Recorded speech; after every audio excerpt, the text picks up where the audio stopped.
Just My Type podcast. Here we go. Hello, around the block and around the world. This is where we discuss, debate, and deliberate all things diabetes. Representing type 2, my name is Dobie Maxwell. Proudly representing type 1, as always, the vivacious, effervescent, always in the know, Ms. Sami Parker. We'll get to Sami in seconds. But first, today's episode of Just My Type is brought to you by the Diabetes app, a free social community app that brings together both type 1 and type 2 diabetics, plus their supporters. Find community, resources, and Sami and me on the Diabetes app. You know, I can't decide if it's more fun, Sami, just to talk between you and me or to have on guests. But today we have a special guest. Yeah, I think it depends on the guest. But today it's a good day because we have Miss Christel Oerum, and I'm super excited because she's been a busy bee. So we are honored that you are finding the time to join us. Thank you for having me. I appreciate it. Well, sometimes we go around the block, sometimes we go around the world. So you are Danish and you live in Florida. Correct. Born and raised in Denmark. So that's all over the world. Yeah. I mean, I have traveled a lot, but I've only lived in the US and in Denmark where I was born. So only lived in two places. Well, hey, you went coast to coast, though. West Coast to East Coast, baby. I did. I lived in California for 13 years. And everybody kept telling me, like, well, you haven't quite lived in the US because you've only been in California. It's just such a, I guess, unique place for the US. I got to ask, were you an East Coast then or West Coast fan better? I've only been on the East Coast for a month and a half. But I got to say, I'm in Miami Beach right now, and the tropical weather, I'm liking it. Okay. I've been wearing sandals and shorts for 1.5 months, and I'm enjoying it. Well, I mean this in a friendly and a customer service kind of a way. Go through your first hurricane, you'll be swimming, doing the dog paddle back to Denmark in about 5 minutes. The scariest time I was in Miami Beach, and the rain was coming horizontally rather than vertically. Yeah. Scariest thing I've ever been in. So. Yeah. But did you ever have any earthquakes in California? Yeah, we do. Yeah. We have plenty. Yeah. No big ones, though. You get like a little shake when you're sleeping and you're like, oh. You know what? There's a little belch there. Yeah. I know that's something that's scarier than all of it. Diabetes. Yes. Let's talk about your diagnosis story. Yeah. I mean to get off track there. That's why you're here. My diagnosis story. Okay. I was going to say, you guys probably also know Christel, known as Diabetes Strong _ IG on Instagram. That's how I knew you at first. And I was like, what's her name? I was like, what is her? I couldn't find it. I was like, what, am I going crazy? What is her name? And then I was like, yep, you're going crazy. It's right there. But okay, yeah, if you can like shed some light on your diagnosis story, that'd be awesome. Sure. I'll try and keep it like relatively short. It's so interesting with diagnosis stories. It seems like we all tell them and everybody can sort of like, yeah. Everyone wants to hear it, right? It's like ghost stories at camp. Yeah. How high was your blood sugar? Really? Ooh. Yeah. That part, actually, I can't tell you. I don't know how high it was. I was 19. I was living in Denmark still. In Denmark, we graduated from high school around, well, for me at 19. So that was fairly common. That summer, I had a leap year. I was just like working. I was saving up money. I wanted to go backpacking around India. I had all these plans. And I was working 2 jobs because, again, I was trying to save up money. And I was going through all these what I now know traditional symptoms. Like I was extremely thirsty. I would fall asleep all the time. I would eat a whole box of ice cream every night and not gain weight. Yeah, this is the kind of woman I love. That's the life. I live in this. Yeah, that's it. And a Diet Coke after that, right? Yeah. Well, Yes. back then it was a full thing because, you know, it was just full on out. But I could explain everything, right? I could explain why I was so tired because I was working 2 jobs. One of them was at daytime, and the other one was I worked in an amusement park, and I was working a lot, right? Burning a candle on both ends. And then ultimately it would come around Christmas, and I think I fell asleep at a family event sort of before we started dinner, and one of my aunts was like, "This is not normal. Please go see a doctor." I went and saw a doctor. This was December '97. And that was our primary care doctor. And he gave me the whole speech. He's like, you need to take care of yourself. You need to eat right, exercise, blah, blah, blah, blah, blah, blah, blah. And he's like, how much water are you drinking? I was like, I'm so healthy. I have my bottle with me at all times because I'm always thirsty. And I think that kind of like little bells went off in his head. He's like, let me just measure your blood sugar. And he did that right there in his office. And he's like, well, you have diabetes. He probably explained it better than that. I don't remember. Yeah. I don't know if I blacked out or if he did not explain it. I just know that I went home. And this is Denmark, so I was on my bicycle. I biked home thinking, oh my goodness, I'm going to die. I've been handed a death sentence. I'm going to die. Mm-hmm. I did not know anyone with diabetes, no family history of diabetes, didn't know anything about it. Why should you? Exactly. That's kind of thing. We also have to remember when people are like, when we get a little offended that they don't understand our condition, they're like, why would they? Yeah. Right? Because not everybody knows diabetes. So anyway, I get home. My mom is home. My mom is a nurse. She could sort of calm me down a little bit. And this was a Friday, which I think is a little weird because we didn't get to see a diabetes specialist until Monday. That's actually exactly what happened to me. And he was like, Oh, you're going to really? go home for the weekend and you're going to just eat no carbs. And then on Monday, you'll go. See, that's so weird to me. I wasn't even told about the no carbs. So I think I was eating a lot of rye because that's considered like healthy. So I Yeah. was eating like a lot of rye bread and, not knowing what the heck I was doing. And then Monday, and this is I would say the positive spin on my diagnosis story is Monday, I started at something called Steno Diabetes Center, which is one of the best diabetes centers in Denmark. I just happened to live in like really close to that. So I lucked out. And I was assigned a really, really good pediatric nurse. So she was a diabetes nurse. And I actually reconnected with her 2 years ago, I think 3 years ago, right before COVID. And she says, I'm paraphrasing, which is okay. But basically what she told me is that she's like, you know what, diabetes sucks, but you cannot let it stand in your way of living your life. Exactly. And she was so good. I took that with me. I was like, I was telling you I was saving up money to go backpacking. She's like, you're going. Of course you're going. So within a year of my diagnosis, I was backpacking around India with all my insulin in my backpack. It all went wrong in the sense that all the insulin went bad twice. But I figured it out. Yeah. And I had an amazing trip. After 3 months, I was like, okay, I'm ready to go home, start school and get a job and all those things that you do when you're 20 at that point, right? But she really set me on the path. I also think that's my mindset, but she really helped set me on the path of there's nothing you can't do. Again, if you have the right resources, you have access to insulin, obviously, if you're insulin dependent. And I think also just have the right mindset. And she was a big part of that. Well, that's what we try to do here on the podcast. That's the whole reason we got started. So we thank you for sharing your story because it's funny because I'm assuming you're type 1, correct? Correct. Yeah, I was type 2 and I thought same thing. Death sentence. So exactly what you said. Nobody in the family had it. So it's good that we can even talk about this. We're all thinking, well, hey, we're all alive. Yay, you did go on your hiking trip. Sami can still dance. Yeah. And I think something that's really cool is, especially when you get diagnosed, there's the fear of doing like any activity. Like I still worked out when I got diagnosed because I knew like, okay, I love working out. That's good.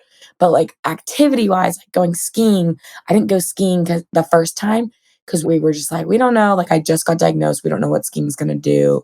Like that whole thing. And you don't want to like do anything that you feel like is going to cause a pause or a disruption during the activity. So you're just like, I'll just wait till I know more. And I'm like, now I wish somebody would have been like, go skiing.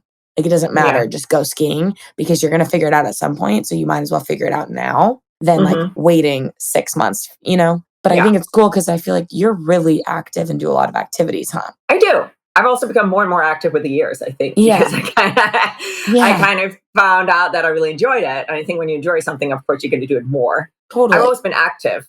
But back when I was diagnosed, back to the bicycle, I did not have a car. I did not get a driver's license until I was 29, I think, because I didn't need it. I didn't have a car. I had my bicycle. Denmark is tiny. You bike everywhere. Yeah. So just that being, I'm always active. I played basketball growing up, but I wasn't an athlete. A lot of people often ask me, like, were you an athlete growing up? I'm like, no. You're like, no. No, I was not. So I didn't get into a lot of those things actually before I moved to California, which it's an outdoorish environment, I would say. I was in Santa Monica. Which is very lively. 11 years. It's very, everyone is out. Everyone is doing something active. And we had the Malibu Mountains right there. We could go hiking. We being my husband and I. Yeah. And I really got into the gym. And I found Gold's Gym in Venice, which is Arnold Schwarzenegger still comes there. It's kind of fun. Yes. Some of the other old timers still work out there. So it's a fun place. And I got really into it. And the more I got into it, the more now I crave it. Right. So I try to be active every day. Yeah. Not necessarily because of my diabetes, but just because I want to. Just because you want to. And how though has that, when you became more active versus like in the beginning when you were diagnosed, did you notice though a big change too? As far as like just blood sugars, like did you have a lot more lows or were you it kind of just naturally happened and you naturally adapted to it? No, it was not natural at all. In the sense that I remember, so I was still in Denmark. I got a job, my first job out of business school, and I would go on my bicycle again and I would bike to work. It was 50 minutes, 50 each way. And in the morning I would go up, I would eat breakfast, I would go on the bike and I would go low and then I would go low again and I would go low. And nobody really explained it to me. I remember bringing this to my endocrinologist at that point and he was not amazing. At that point, I'd been moved over to another center. Yep. And basically, he gave me a pamphlet, and the pamphlet was talking about eat 15 grams of carbs. it was kind of to extent of that. It didn't explain why. It didn't explain that if you have too much insulin on board, if you're insulin dependent, if you have too much insulin on board for an activity, you have a high risk of going low. If it had explained that. Yeah, because they don't talk about, which I get it. They're not just going to tell like an 8-year-old, oh, here's the physiology, what happens. But like, I'm getting my master's right now in exercise physiology, so I'm like so intrigued by it. So I remember when they'd be like, if your blood sugar's 120 to 160, take this amount of carbs before activity, and I'd be like, but why? Tell me, Yeah, why? I wasn't smart enough to ask the but why, and I think a lot of people aren't necessarily, because if we go into our doctor and they just tell us, well, this is the solution, then we tend to roll with it. I tend to follow the rules, follow the guidelines. I'm one of those annoying people. So if you tell me that this is how it's supposed to go, then I'll do it. It's not until years later when I started to do bodybuilding competitions in Venice that I realized, going like, okay, this cannot be it. And I started to put everything together. I started to research, and I started to figure out, this is not as simple. This is not just, well, you have to eat 15 grams of carbs. There's other things you can do. No, that's why I almost think it's hard, like, when you explain it to somebody, because I'll explain type 1 to people, and then they're like, oh yeah, like, it doesn't look that bad. So all you do is you just like take insulin for your carbs, and then if your blood sugar is high, you correct. And I'm like, yes. And then also, if you're a girl, you have a period, and then you also have stress, and then you have anxiety, and then you have sad, and then you're excited, and then you have a lack of sleep. There's a lot going on. Wait, what? It's like a Ferrari versus a moped. Women have it so complex, and they make think guys are like, hey, where's the hamburger? We don't care about that. So now listen to you guys talk. I don't mean to come in from another way, but another planet.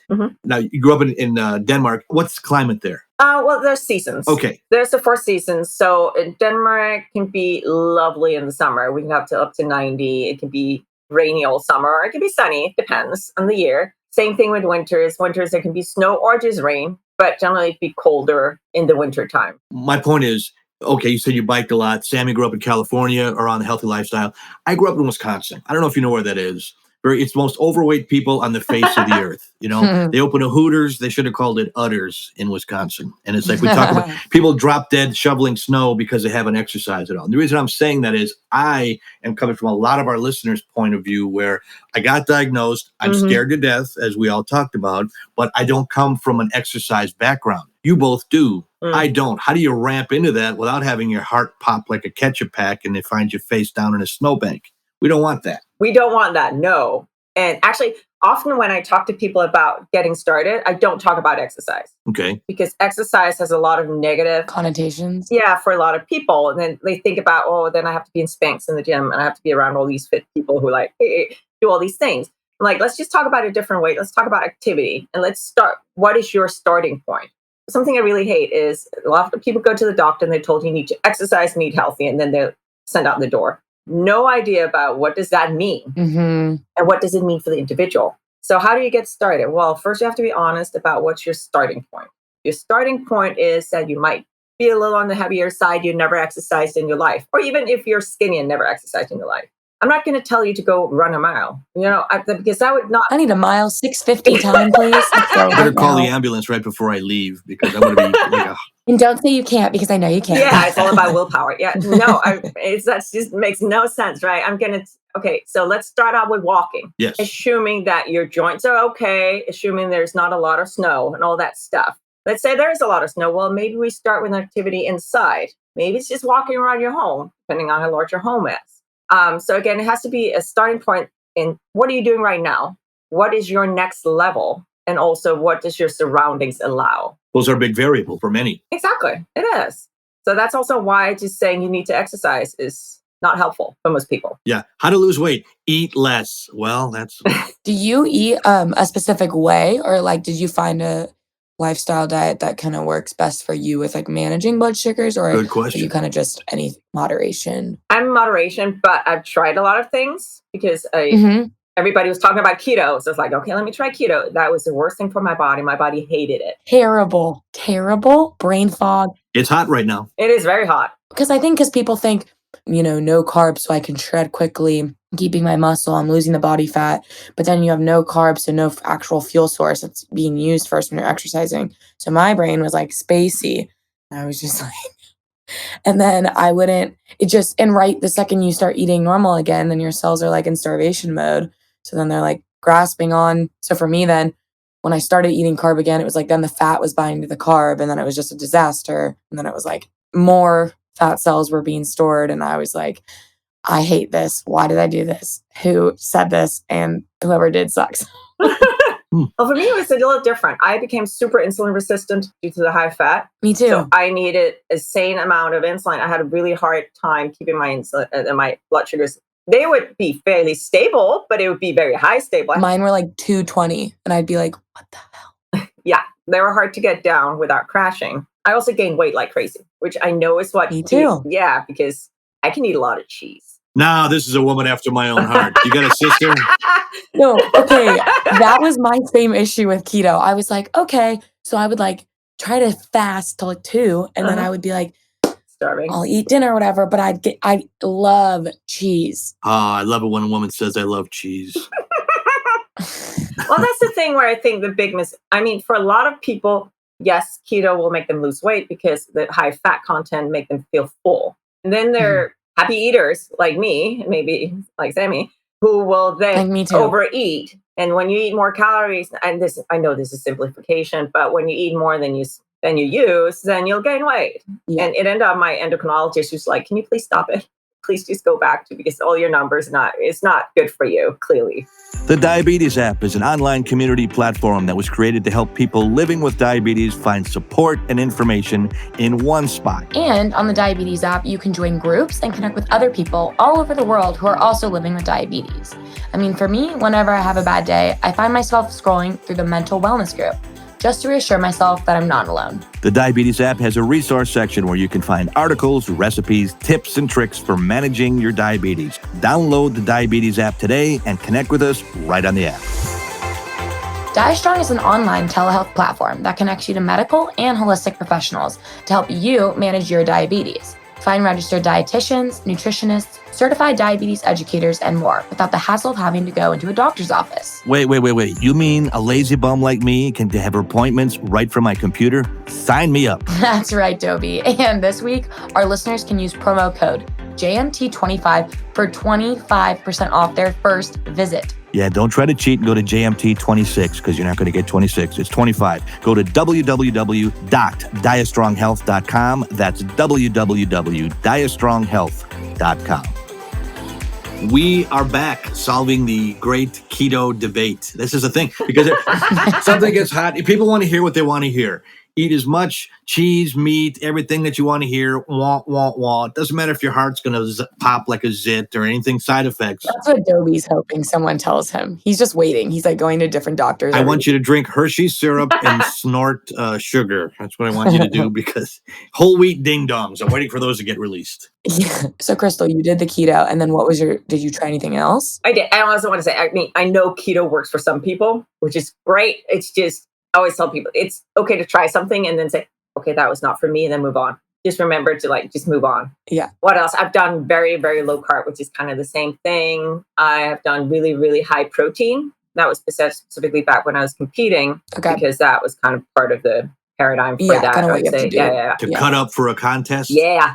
Get the muscles building. Exactly. I have a friend of mine that's a bodybuilder too, and he's eating cans of tuna and egg yolks. It's like a lot of chicken. Do you need a trophy that bad? How bad did your father not tell you he loved you that you need to pose like that? Just have a hamburger. I gotta say, competing was so much fun. I have never, really? Yeah, it was, being on stage was just, and I'm not a glitter girl. I'm not a pink, and well, I do wear more pink now, but it's getting on stage and, show off your physique, be really girly. And I'd never done something like that. Yeah, that makes sense. Hey. It was fun. Yeah. That's why I like dancing. I've grown up dancing my whole life, and I'm always like, gotta go on stage. I gotta do my girly dance. Yeah. So now you're just kind of moderation, and you found it that works. So I do carb counting, and people often get a little shocked when I say I measure most of my food, because that just really works for me. Me too. My advice is always, if that's not in you to measure out everything, or you don't feel like it, just measure once in a while to get reset your eyeball measurements. Yeah. And I think that goes for anyone living with any type of diabetes, is that once in a while is a good thing to just reset, because I've asked I've had people where I'm like, try that. And they come back to me going, oh my goodness, what I thought was 20 grams of carbs. I don't know why we always think everything is 20 grams of carbs, but they're like, what I thought was 20 grams of carbs is actually 35 or 50. I'm like, okay, that's a big difference. I measure my carbs to see how high can I stack Oreos. And then would they No, fall over, say, Dobie. 30 or 40? Hey, wait, Dobie, we need to talk about this. When's the last time you actually had an Oreo? Oh, it's been years. Have you been like pretty good? I have been very good. Hey, Christel, we're teasing about this. Since we started doing this podcast, Sami cracks the whip in a good way. Elizabeth, our super producer, a very petite, young, nice lady. But they're like, you better go out there. I'm kidding. They don't. I chose to follow it. So we had a step challenge. I'm putting in at least 11,000 steps a day. Nice. I'm eating better than I have since I've been diagnosed in 2011 for me. So do you call it pop or soda in Denmark? I'm not exactly sure. Whatever it is, I stopped that in 2019. It's horrible for you. Now the chemicals that grow tumors all over you and the sugar, which rots out anything you got. No soda. I'm eating better. So I tease and joke about it only because I know our listeners. It's so intimidating. You said it right there. You think it's a death sentence. You have no idea what to expect. So I exaggerate for the podcast. But in reality, this has been the best thing in the world because it helps me focus. And I can even hear you talk about type 1. There's still a lot of similarities for me as a type 2. There's a lot of similarities. There are. That's why we chat about it. I speak for our listeners. I actually think type 1 gets more neglect from the exercise nutrition aspect because you can fix it. I've had so many people that are like, well, you just need to take insulin. Like, I eat whatever I want and I have type 1. And I'm like, well, Bucky, you are not insulin resistant. But some of us hoes over here, like me, I'm like, are not. And I was so insulin resistant. And so for me, like exercise and nutrition have played as big of a role as like me taking insulin. Like even today, I like took insulin, but I just was still a little resistant. So I was like, okay, hopping on the elliptical for like 45 minutes. And then it just, here it goes back down.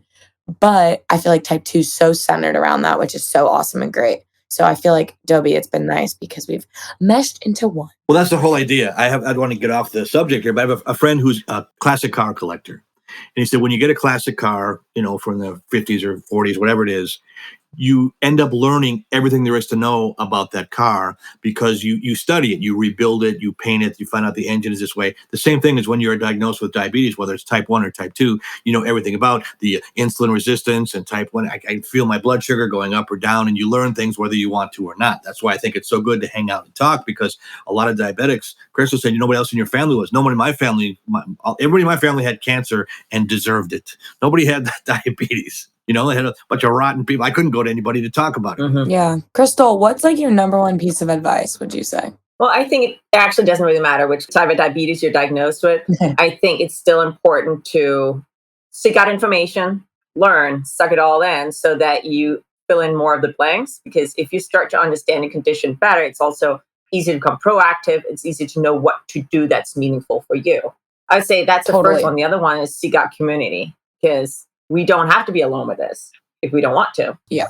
Right. So that's it's one of those things. I didn't really share my diabetes with anyone for 15 years. Wow. Not because it wasn't embarrassed or anything. I just didn't really think it would do anything for me. Yeah. And then I started diabetesstrong.com. I started all the social media things, and I started talking about my diabetes, and all of a sudden I realized, holy cow, my story has meaning and an impact. Exactly. Yeah. People actually benefit from hearing my story. I benefit from telling my story. And that was kind of a big wake up call for me. And I've been doing it ever since. But I think, again, telling people you don't have to do this alone. You can choose to, but you don't have to. Now, how hard is it training your husband? I'm sure it was hard training him just as a husband, much less having diabetes to go with it. I mean, Sammy's got one coming here too, and she's going to end up training her husband wherever that ends up. Yeah, we don't know.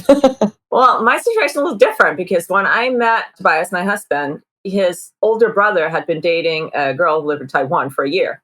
No, more than a year, for a few years. Mm-hmm. So how long was I into my diagnosis? 3 years into my diagnosis when we met. So he kind of knew a lot. He didn't live with it, but he'd been exposed to it, be very close to it for years. Yeah. And he's a trooper. Like he took it under his wing too. Yeah, he knows when to leave me alone. He's just your type. Exactly.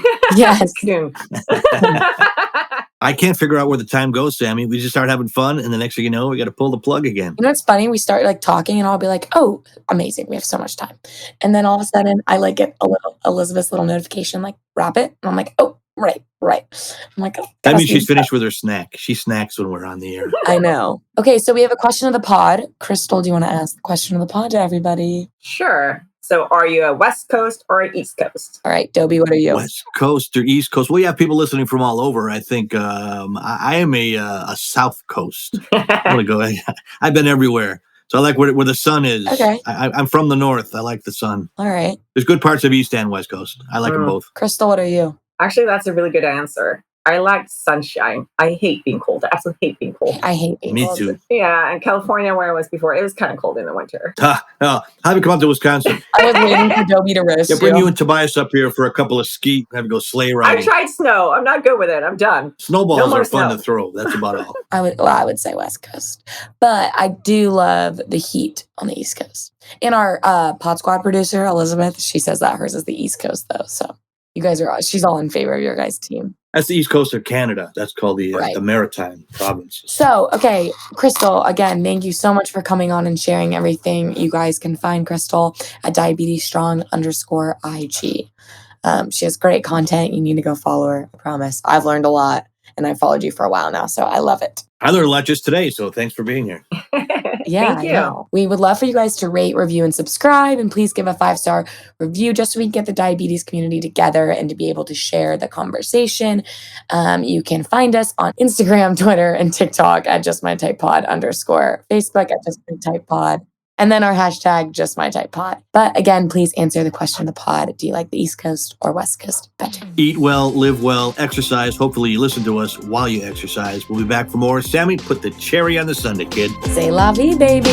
This is the Just My Type podcast.